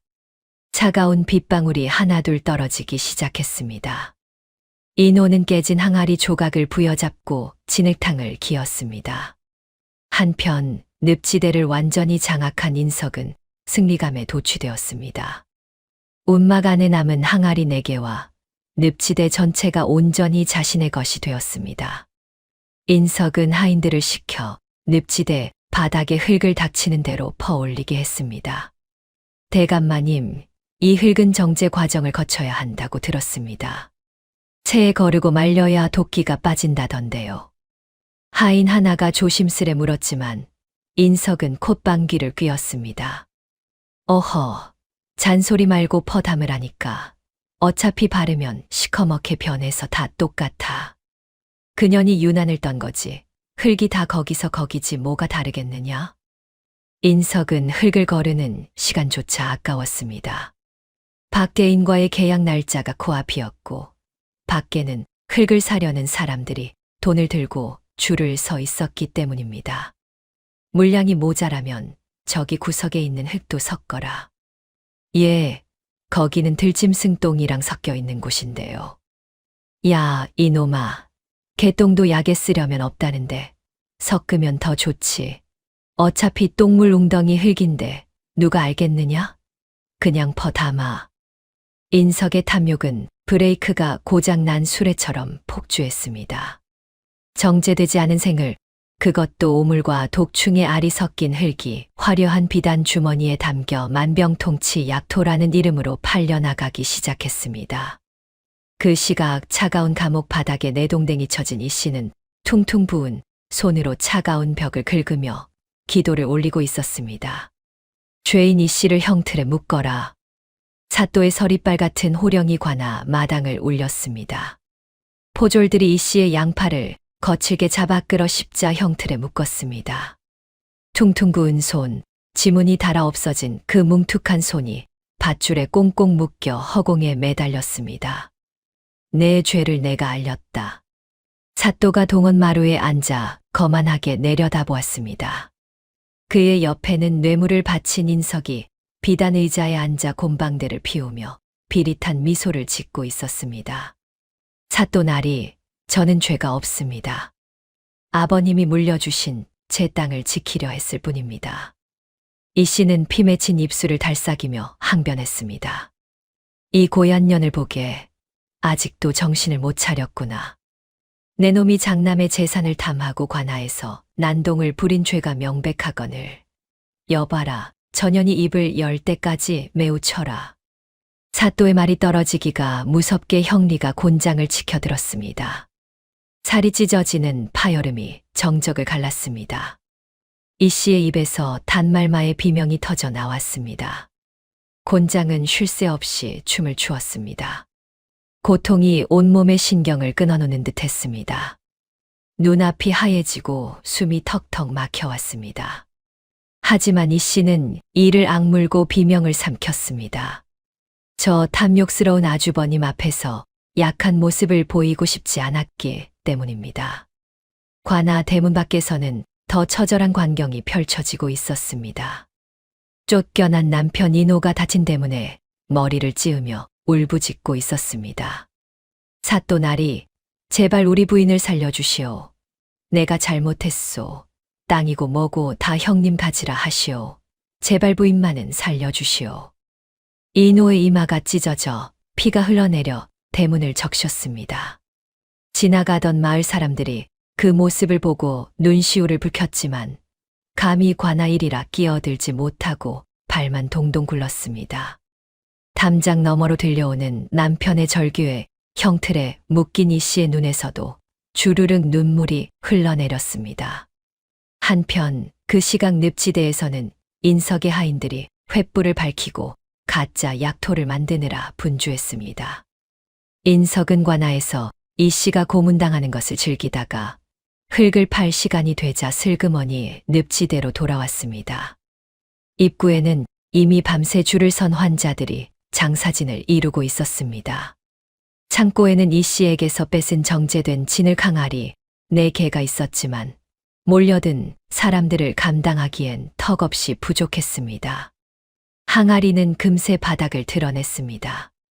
날이 정제된 흙이 다 떨어졌습니다요. 손님은 아직 100명도 더 남았는데요. 하인이 다급하게 보고하자 인석은 짜증을 내며 늪지대 바닥을 가리켰습니다. 답답한 놈, 내가 뭐라 그랬느냐? 그냥 바닥에 있는 거 퍼 담으라고 했잖아. 하인들은 주인의 등살에 못 이겨 늪지대 가장자리에 시커먼 흙을 닥치는 대로 퍼 담았습니다. 썩은 나무십, 죽은 벌레의 사체, 들짐승의 분뇨가 뒤섞인 오물 덩어리였습니다. 그들은 그것을 화려한 자수가 놓인 비단 주머니에 쑤셔 넣었습니다. 자, 여기 있소. 최부자 댁 비전 약토요. 아이를 업은 어머니가 쌀 한 가마니를 받치고 떨리는 손으로 오물 주머니를 받아들었습니다. 어머니는 그것이 아이를 죽음으로 몰고 갈 독극물인 줄도 모르고 품에 소중히 안고 집으로 달려갔습니다. 인석은 쌓여가는 쌀가마니와 은자꾸러미를 보며 입이 찢어져라 웃었습니다. 다시 관아 마당. 곤장 20대를 맞은 이 씨는 거의 실신 상태였습니다. 사또는 하품을 하며 형리에게 손짓했습니다. 저 독한 년 아직도 잘못을 빌지 않는구나. 형틀을 풀고 주리를 틀어라. 포졸들이 축 늘어진 이 씨를 의자에 앉히고 다리 사이에 굵은 몽둥이를 끼워 넣었습니다. 몽둥이가 비틀어지자 정강이 뼈가 으스러지는 듯한 고통이 뇌수를 관통했습니다. 이 씨의 고개가 뒤로 젖혀지고 눈동자가 뒤집혔습니다. 말해라. 내가 훔친 땅이라고. 내가 욕심을 부렸다고. 인석이 옆에서 이죽거렸습니다. 재수 씨, 그냥 포기해. 각서에 도장만 찍으면 풀어준다니까. 그리고 획정제하는 비법도 좀 털어놓고 말이야. 대충 퍼서 파니까 냄새난다고 들이대는 놈들이 있어서 귀찮아 죽겠어. 인석의 그 말 한마디가 꺼져가던 이 씨의 정신을 번쩍 들게 했습니다. 이 씨는 흐릿한 눈을 억지로 떴습니다. 퉁퉁 부은 눈꺼풀 사이로 탐욕에 찌든 인석의 얼굴이 보였습니다. 아주버님, 지금 흙을 그냥 팔고 계십니까? 그래, 어차피 그게 그거 아니냐? 똥물 웅덩이, 흙이 다 똑같지. 그 순간 이 씨가 미친 사람처럼 몸부림쳤습니다. 안 됩니다. 절대 안 됩니다. 이 씨의 절규가 관아 마당을 쩌렁쩌렁 울렸습니다. 사또와 인석이 깜짝 놀라 뒷걸음질 칠 정도였습니다. 사또 나를 죽여도 좋습니다. 내 다리를 분질러도 좋습니다. 하오나 제발 아주버님을 막아주십시오. 이 씨는 피 끓는 목소리로 외쳤습니다. 그 흙은 그냥 쓰면 사람을 죽이는 독입니다. 늪바닥에는 독충의 알과 썩은 균이 득실거립니다. 100번을 거르고 100번을 말려야 비로소 도끼가 빠지고 약이 됩니다. 뚜껑을 열지 마시오. 제발 그 가짜 약을 팔지 마시오. 이 씨는 자신의 고통을 호소하는 것이 아니었습니다. 오로지 자신이 만든 약이 엉터리로 둔갑하여 죄 없는 사람들을 해칠까봐 그것을 막아달라고 절규하고 있었습니다. 저 흙을 바르면 아이들이 죽습니다. 파상풍이 오고 살이 썩어 들어갑니다. 제발 멈추시오. 이 씨의 눈에서 피눈물이 쏟아졌습니다. 그것은 진정한 의원의 마음이자 생명을 귀하게 여기는 어미의 마음이었습니다. 하지만 인석은 코웃음을 쳤습니다. 전연이 매를 맞더니 드디어 실성을 했구나. 내 장사가 잘 되니 배가 아파서 저주를 퍼붓는 게야. 여봐라, 더 세게 틀어라. 저 입에서 다시는 헛소리가 나오지 않게. 형리들이 몽둥이에 다시 힘을 주려는 찰나였습니다. 어둠 속에 숨어 이 모든 광경을 지켜보는 두 개의 눈동자가 있었습니다. 그는 남루한 베옷을 걸치고 가끈히 끊어진 초라한 행색을 한 선비였습니다. 며칠 전부터 마을을 돌며 동냥을 하고 다니던 그 거린. 조금 전까지 인호가 대문에 머리를 찌을 때 묵묵히 그 곁을 지키며 부축해 주었던 그 사내였습니다. 선비는 형틀에 매달려 절규하는 이 씨를 보며 주먹을 꽉 쥐었습니다. 그의 손에는 땀에 젖은 마패 하나가 숨겨져 있었습니다. 보았다. 나는 똑똑히 보았다. 암행어사 박문수였습니다. 그는 괴질의 원인과 민심을 살피러 자맹을 나왔다가 이 참혹한 현장을 목격하게 된 것입니다. 어사는 마패를 쥔 손에 힘을 주었습니다. 지금 당장 뛰쳐나가고 싶은 마음이 굴뚝 같았지만 완벽한 심판을 위해서는 움직일 수 없는 증거가 필요했습니다. 인석이 판 가짜 약토가 퍼져나가 그 참혹한 결과가 드러나는 순간, 그때가 바로 저 악당들을 일망타진할 때였습니다. 폭풍전야의 밤이 깊어가고 있었습니다. 인석이 뿌린 탐욕의 독이 마을 사람들의 피부에 닿기 시작했습니다. 곧 들이닥칠 죽음의 그림자를 예고하며 횃불은 심지를 태우고 있었습니다. 밤이 지나고 새벽이 밝아올 무렵 광주고을은 그야말로 생지옥으로 변해 있었습니다. 인석이 판 특급 약토를 바른 환자들의 집마다 곡소리가 터져 나왔기 때문입니다. 어머니들의 절규가 담장을 넘었습니다. 비싼 돈을 주고 사온 흙을 바른 아이들의 환부는 까맣게 썩어 들어갔습니다. 늪지대 바닥에 섞여 있던 쥐똥과 들짐승의 배설물, 그리고 이름 모를 독충의 알들이 상처를 통해 몸속으로 파고든 탓이었습니다. 어떤 노인은 파상풍에 걸려 온몸이 활처럼 뒤틀린 채 눈을 까디집고 거품을 물었습니다. 붉은 괴지를 잡으려다 더 무서운 독을 몸에 들인 꼴이었습니다. 이건 약이 아니라 독이야. 최 부자가 우리에게 독을 팔았어. 슬픔은 곧 분노가 되었습니다. 자식을 잃은 아비들이 낫을 들고 뛰쳐나왔습니다. 남편을 잃은 어미들이 횃불을 들고 일어섰습니다. 수백 명의 성난 군중이 관하로 몰려갔습니다. 그 기세가 마치 성난 파도와 같아 땅이 울릴 지경이었습니다.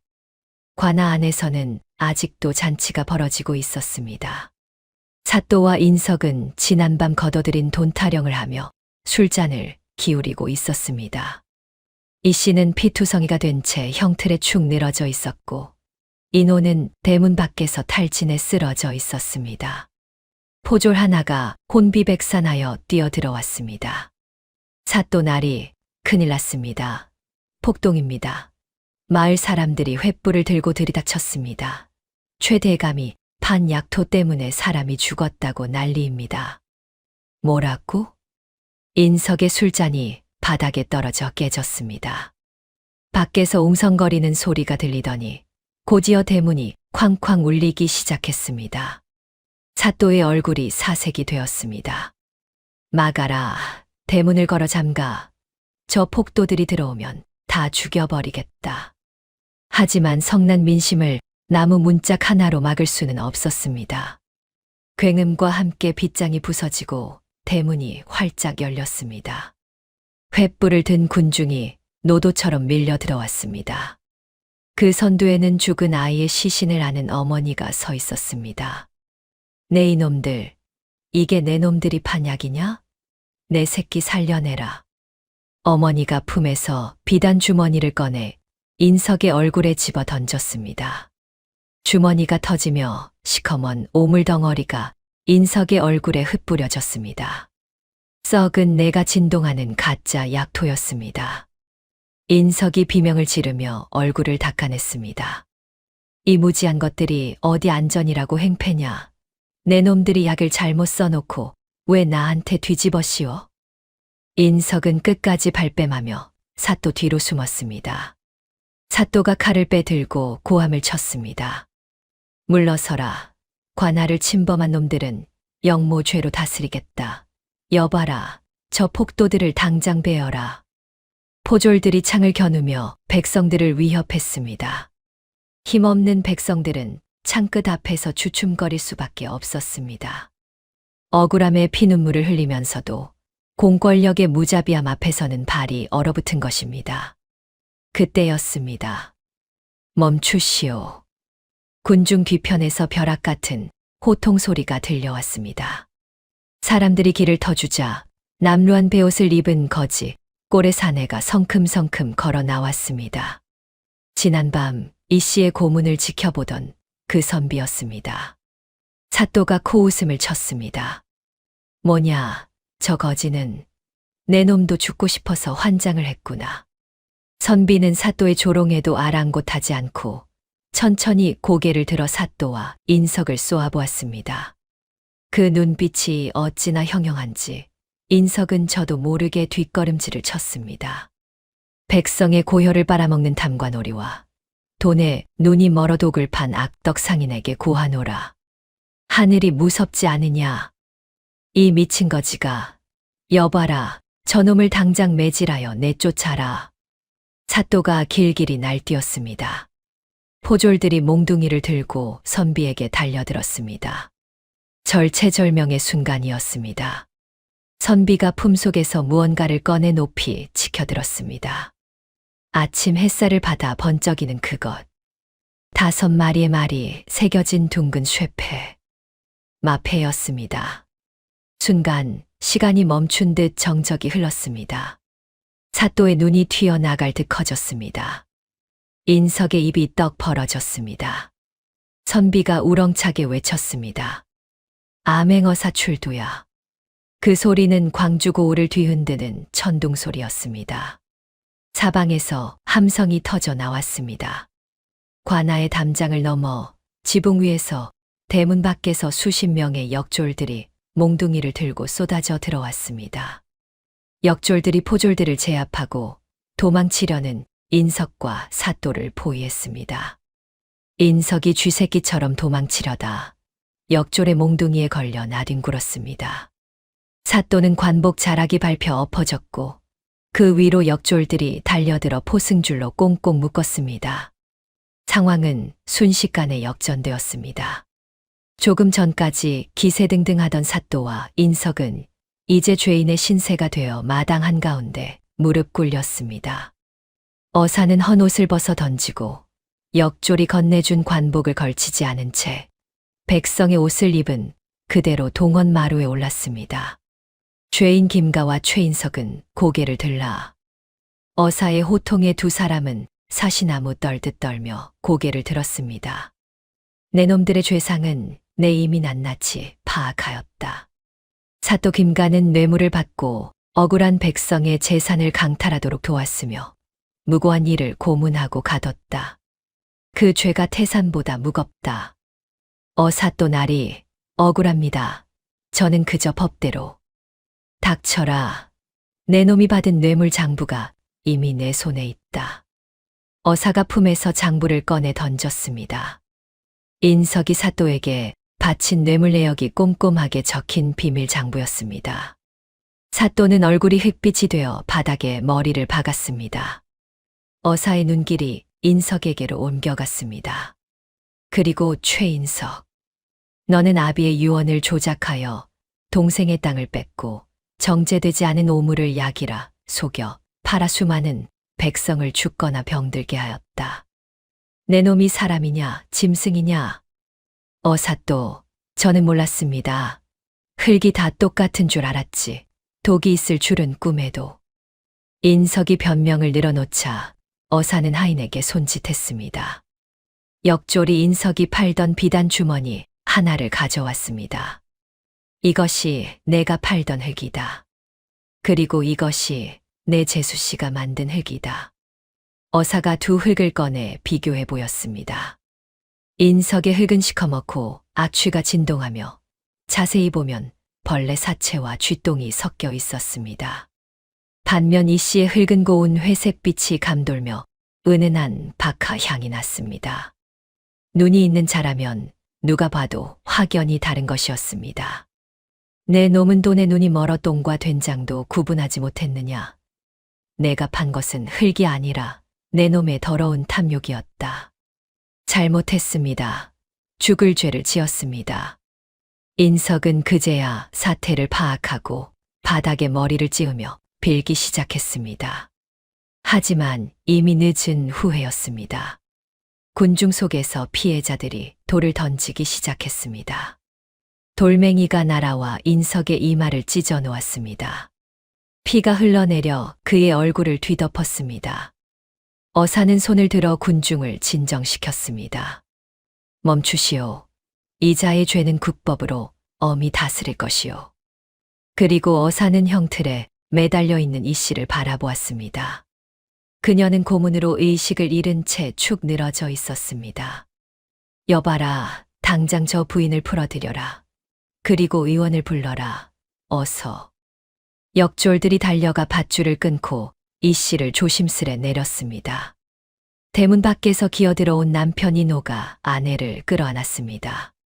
이노의 절규에 이 씨가 힘겹게 눈을 떴습니다. 흐릿한 시야 속에 남편의 얼굴과 그 뒤로 서 있는 암행어사의 모습이 들어왔습니다. 서방님, 사람들은 무사합니까? 그 흘 못 쓰게 막았습니까? 죽음의 문턱에서 돌아온 그녀가 처음 내뱉은 말은 자신의 아니가 아니었습니다. 어사가 동원해서 내려와 이 씨 앞에 한쪽 무릎을 꿇었습니다. 그리고 그녀의 퉁퉁 부은 손, 지문이 닳아 없어진 그 뭉툭한 손을 조심스레 잡았습니다. 부인, 걱정 마시오. 더 이상 가짜 약은 팔리지 않을 것이오. 부인의 숭고한 희생이 마을을 구했소. 어사의 눈에 뜨거운 눈물이 고였습니다. 그는 이 씨의 손등 위에 자신의 이마를 대며 깊은 존경을 표했습니다. 가장 낮은 곳에 있는 흙을 만지느라 손은 더러워졌으나 그 마음만은 세상 그 어떤 옷보석보다 깨끗하고 고귀하구려.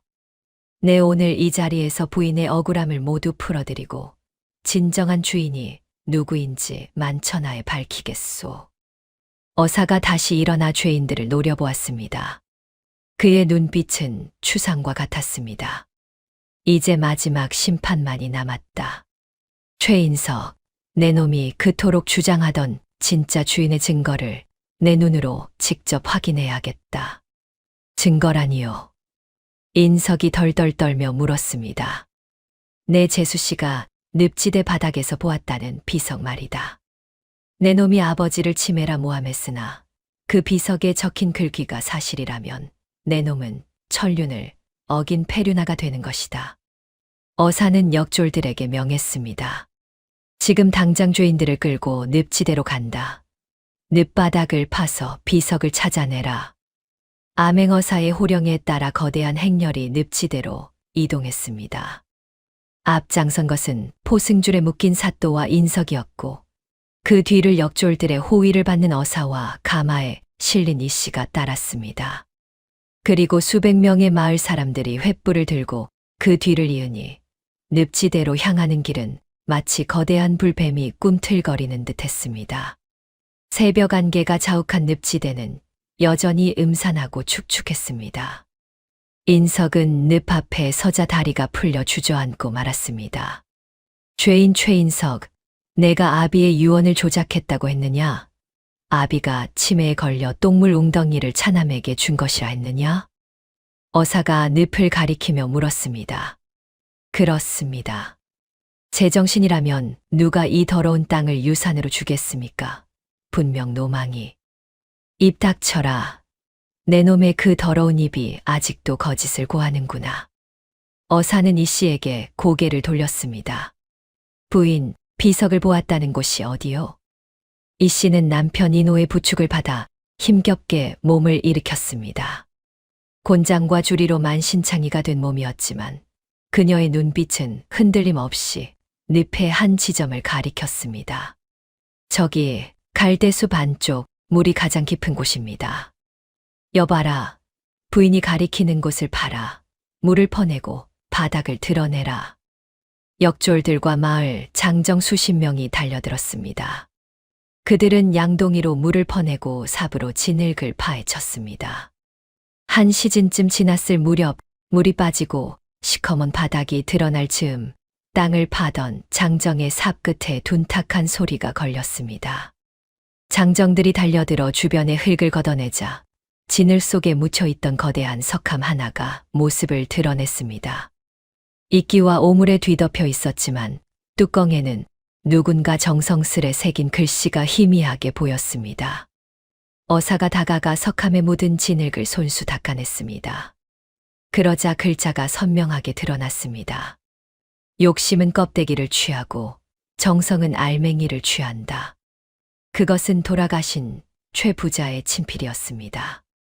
인석의 얼굴이 하얗게 질렸습니다. 이게 왜 여기에? 열어보라. 어사의 명의 장정들이 낑낑거리며 석함의 뚜껑을 밀어냈습니다. 육중한 돌이 밀려나자 그 안에서 비단 보자기 하나가 나왔습니다. 수십 년을 늪 속에 있었음에도 석함이 워낙 견고하여 물 한 방울 스며들지 않은 상태였습니다. 어사가 비단 보자기를 풀었습니다. 그 안에는 두툼한 문서 뭉치와 묵직한 은자 주머니, 그리고 최 부자가 남긴 유서가 들어 있었습니다. 어사가 유서를 펼쳐 들고 낭독하기 시작했습니다. 쩌렁쩌렁한 목소리가 새벽 늪지대에 울려 퍼졌습니다. 나 최준상은 이 글을 남겨 훗날을 대비한다. 내 두 아들에게 유산을 남기되 장남 인석에게는 눈에 보이는 화려함을, 차남 인호에게는 눈에 보이지 않는 가치를 주노라. 인삼밭은 당장은 황금 같으나 관리하지 않으면 썩어 없어질 것이요. 이 늪지대는 당장은 오물 같으나 그 속을 아는 자에게는 마르지 않는 셈이 될 것이다. 만약 훗날 누군가 이 늪의 가치를 알아보고 정성으로 바닥을 파내어 이 함을 발견한다면 그 자가 진정한 나의 후계자이니라. 유서를 읽는 어사의 목소리가 떨렸습니다. 군중들 사이에서 탄식이 터져 나왔습니다. 어사는 문서 뭉치를 들어 보였습니다. 이 안에는 한양의 기와집 세 채 문서와 늪지대 주변 야산 5,000평의 땅 문서, 그리고 은자 3,000냥이 들어있다. 최 대감은 진흙을 정제할 줄 아는 끈기 있는 자에게 이 모든 재산을 덤으로 물려주려 했던 것이다. 은자 3,000냥, 쌀 3,000 가마니에 달하는 인삼밭 수익과는 비교도 안 되는 거금이었습니다. 인석은 그 자리에 털썩 주저앉고 말았습니다. 아이고, 내가 내 복을 찾구나. 인석은 땅을 치며 통곡했습니다. 아버지를 치매라 모함하며 뺏으려 했던 늪지대. 그 바닥에 진짜 보물이 숨겨져 있었을 줄이야. 자신이 진흙을 똥물이라 무시하고 겉만 핥을 때 동생 내외는 그 속으로 들어가 보물을 차지하는 것입니다. 자, 이것이 증거다. 최인석, 내 놈은 멀쩡한 아버지를 치매라 속여 유언을 조작했으니 이는 불효요. 동생의 재산을 탐하여 강탈했으니 이는 불이요. 독을 약이라 속여 백성을 죽였으니 이는 살인이다. 내 죄를 내가 알렸다. 어사 또 잘못했습니다. 한 번만 용서해 주십시오. 제가 눈이 멀었습니다. 인석이 이마가 찢어지도록 바닥에 머리를 찌으며 빌었습니다. 하지만 어사의 눈에는 자비가 없었습니다. 저자의 죄는 하늘이 알고 땅이 안다. 최인석과 결탁한 사또 김가에게 곤장 100대를 치고 그 직을 파면하여 귀양을 보낸다. 그리고 주범 최인석에게는 곤장 100대를 치고 가산을 정몰하여 피해 입은 백성들에게 배상하라. 역졸들이 인석을 형틀에 묶었습니다. 인석의 비명이 늪지대를 갈랐습니다. 며칠 전 이 씨가 매를 맞던 그 고통을 이제는 인석이 고스란히 돌려받고 있었습니다. 곤장이 내리꽂힐 때마다 인석의 엉덩이는 피범벅이 되었습니다. 지켜보던 마을 사람들은 그 처참한 광경에 고개를 돌리면서도 10년 묵은 체증이 내려가는 듯한 통쾌함을 느꼈습니다. 성난 민심은 무서웠습니다. 인석이 비명을 지르며 살려달라고 애원했지만 그 누구도 동정하지 않았습니다. 그는 자신이 뿌린 씨앗을 고스란히 거두고 있었습니다.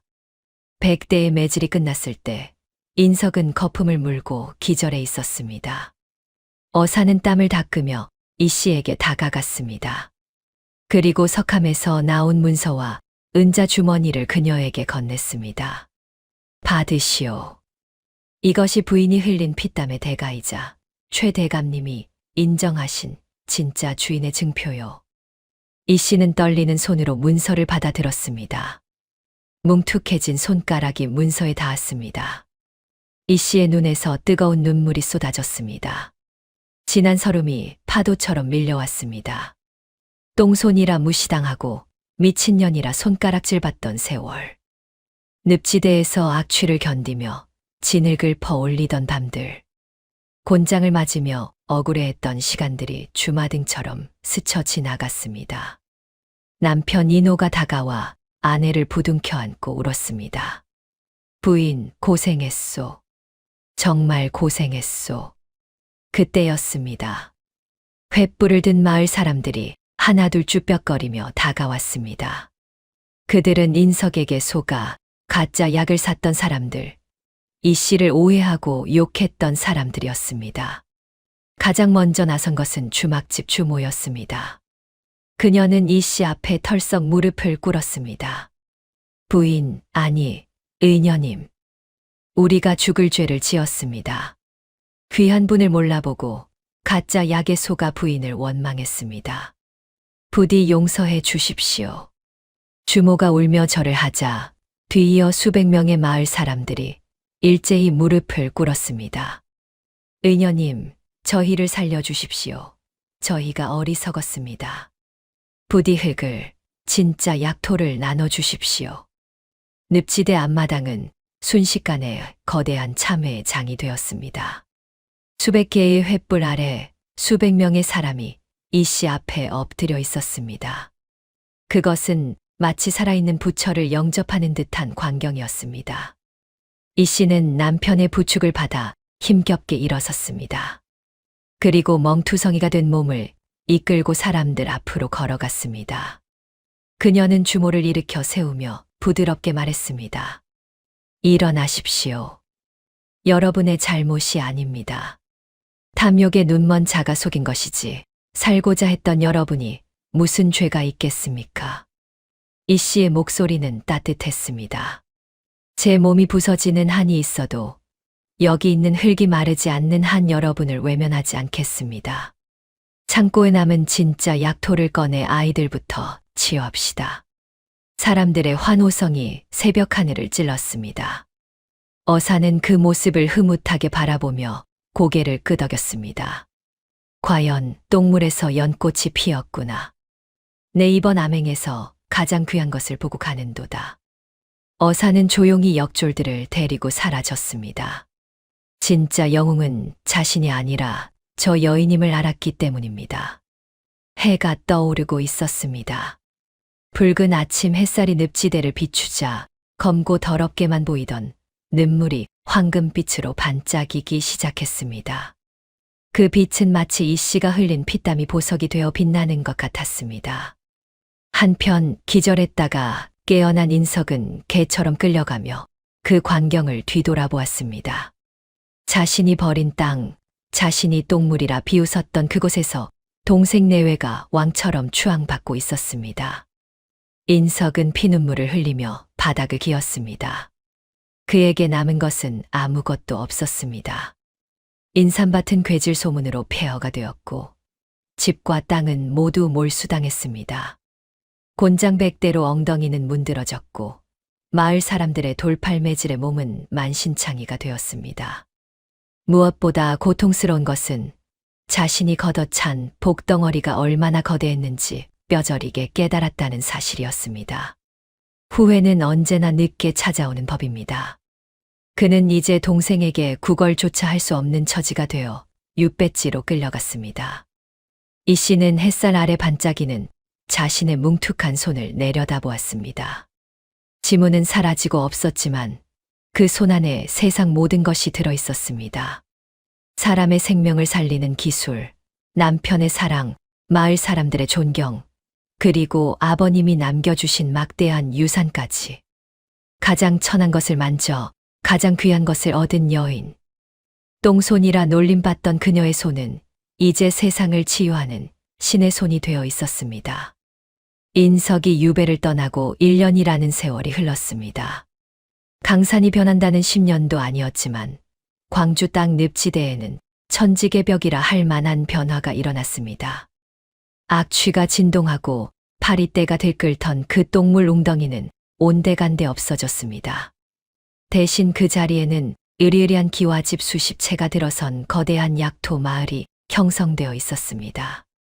마을 입구에는 최간의 약토원이라는 거대한 현판이 걸린 진료소가 세워졌습니다. 아침마다 전국 8도에서 몰려든 병자들로 문전성시를 이루었는데 그 줄이 10리 밖까지 이어질 정도였습니다. 예전에는 냄새 난다고 코를 막고 피해 가던 사람들이 이제는 이 마을의 흙냄새라도 한번 맡아보려고 안달이었습니다. 늪지대 특유의 유황 냄새는 이제 생명의 향기라 불리며 귀한 대접을 받았습니다. 진료소 안채 가장 높은 대청마루에는 이 씨가 앉아 있었습니다. 그녀는 더 이상 남루한 무명옷을 입은 초라한 며느리가 아니었습니다. 은은한 광택이 흐르는 비단 저고리에 옷가락지를 낀 기품이 흘러넘치는 의녀님이었습니다. 하지만 단 하나 변하지 않은 것이 있었으니 바로 그녀의 손이었습니다. 피부병으로 진물이 흐르는 아이를 안은 어머니가 울며 들어왔습니다. 이 씨는 자리에서 일어나 아이에게 다가갔습니다. 그리고 뭉툭하고 거친 손으로 아이의 환부를 어루만졌습니다. 걱정 마십시오. 늪의 기운이 아이를 살릴 겁니다. 이 씨가 정제된 회색 진흙을 발라주자 아이는 거짓말처럼 울음을 그쳤습니다. 그 모습을 지켜보던 남편 이노가 흐뭇한 미소를 지으며 다가왔습니다. 그는 이제 어엿한 최대감이 되어 마을의 대소사를 관장하고 있었습니다. 부인, 좀 쉬어가며 하시오. 손이 또 턱구려. 이노가 아내의 손을 잡고 안쓰러워했습니다. 비단옷을 입었어도 손만은 여전히 험한 일을 하는 머슴의 손 같았으니까요. 괜찮습니다, 대감. 이 손이 쉬면 사람들이 아프지 않습니까? 부부가 서로를 바라보며 미소 짓던 그때였습니다. 대문 밖이 소란스러워졌습니다. 익숙한 목소리였습니다. 이노와 이 씨의 눈이 마주쳤습니다. 설마 하는 마음으로 대문으로 나가보니 그곳에는 눈뜨고 볼 수 없을 만큼 비참한 몰골의 거지 부부가 엎드려 있었습니다. 찢어진 옷가지 사이로 보이는 피부는 온통 붉은 반점과 고름으로 뒤덮여 있었고 냄새는 시궁창보다 더했습니다. 육배지에서 풀려나 걸식하며 떠돌다 병까지 얻은 형 인석과 형수 송씨였습니다. 형님, 이노가 놀라 소리쳤습니다. 인석은 동생의 목소리에 고개를 번쩍 들었습니다. 그의 눈에 으리으리한 기와집과 비단옷을 입은 동생 내외, 그리고 그들을 호위하는 수십 명의 하인이 들어왔습니다. 자신이 쫓아냈던 늪지대 움막이 궁궐 같은 저택으로 변해 있었고 자신이 똥손이라 비웃었던 재수 씨는 여왕처럼 군림하고 있었습니다. 아이고, 아우야, 재수 씨, 나 좀 살려다오. 내 몸이 타들어가는 것 같다. 인석이 땅바닥을 기어와 이 씨의 치마 자락을 붙잡으려 했습니다. 하인들이 기겁하며 막아섰습니다. 하인이 몽둥이를 들자 이 씨가 손을 들어 제지했습니다. 그만둬라. 이 씨가 천천히 계단을 내려와 인석 앞에 섰습니다. 송 씨는 부끄러움에 고개도 들지 못한 채 흐느끼고 있었습니다. 인석은 피고름이 흐르는 얼굴로 애원했습니다. 내가 잘못했다. 천벌을 받은 게야. 그 좋던 인삼밭도 다 썩어 없어지고 집도 절도 다 잃었다. 제발 이 병만 좀 고쳐다오. 똥물이라도 좋으니 제발. 한때 20마지기 논과 3,000평 인삼밭을 자랑하며 동생을 개 취급하던 형의 말로는 비참하기 그지없었습니다. 이노는 형의 모습에 연민을 느끼면서도 지난날의 서름이 떠올라 고개를 돌렸습니다. 이 씨는 말없이 인석을 내려다보았습니다. 그리고 천천히 허리를 굽혀 자신의 손을 인석의 뺨에 갖다 대었습니다. 아주버님, 인석이 움찔했습니다. 차가운 진흙 냄새가 나는 손.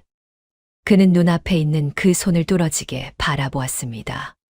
그 손에는 지문이 없었습니다.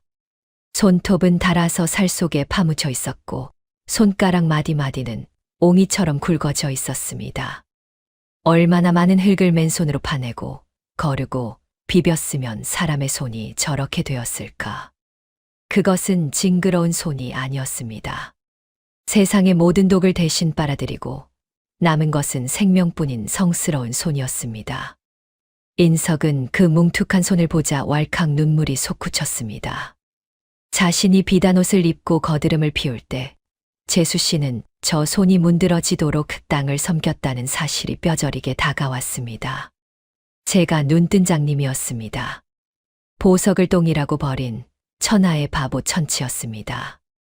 인석이 이 씨의 발치에 머리를 찌으며 통곡했습니다. 송 씨도 대성통곡을 했습니다. 일어나십시오.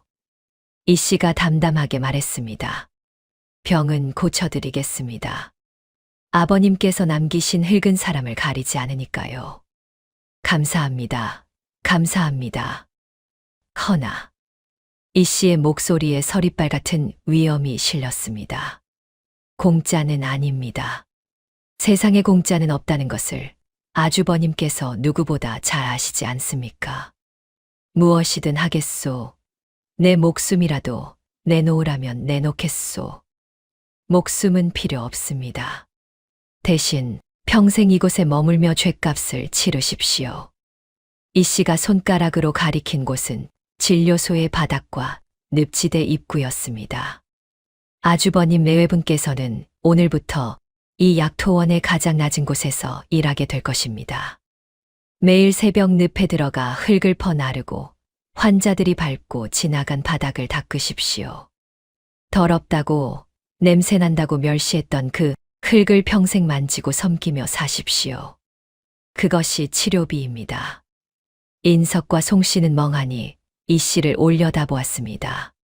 양반 체면에 어찌 그런 천한 일을 하느냐고 따질 기세 따위는 없었습니다. 오히려 그것이 자신들에게 주어진 마지막 동아줄임을 직감했습니다. 하겠소. 똥통에 들어가라면 들어가고 바닥을 핥으라면 핥겠소. 제발 살려만 주시오. 그날부터 인석 부부는 약토원의 하인이 되었습니다. 화려한 비단옷 대신 누더기를 걸치고 하루 종일 허리를 굽혀 바닥을 닦았습니다. 이 씨가 치료해준 덕에 병은 씻은 듯이 나았지만 그들은 평생 늪지대를 떠나지 못했습니다. 가끔 인석은 대걸레질을 하다가 멈춰서서 대청마루에 앉아 환자들을 돌보는 이 씨를 올려다보았습니다. 수많은 사람이 그녀를 우러러보며 존경을 표하는 모습. 그것은 자신이 그토록 원했던 성공의 모습이었습니다. 하지만 그는 알았습니다. 그 자리는 욕심으로 뺏을 수 있는 자리가 아니라는 것을. 손이 문드러지는 희생과 똥물 속에서 보물을 알아보는 해안이 있어야만 오를 수 있는 자리라는 것을 말입니다. 해질녘 인호와 이 씨는 늪지대 언덕에 올랐습니다. 붉은 노을이 늪지대를 비추자 검은 물은 황금색으로 물들었습니다. 바람에 흔들리는 갈대숲 사이로 황금 물결이 일렁였습니다. 부인 보시오. 진짜 황금밭이 따로 없구려. 인호가 감탄하며 말했습니다.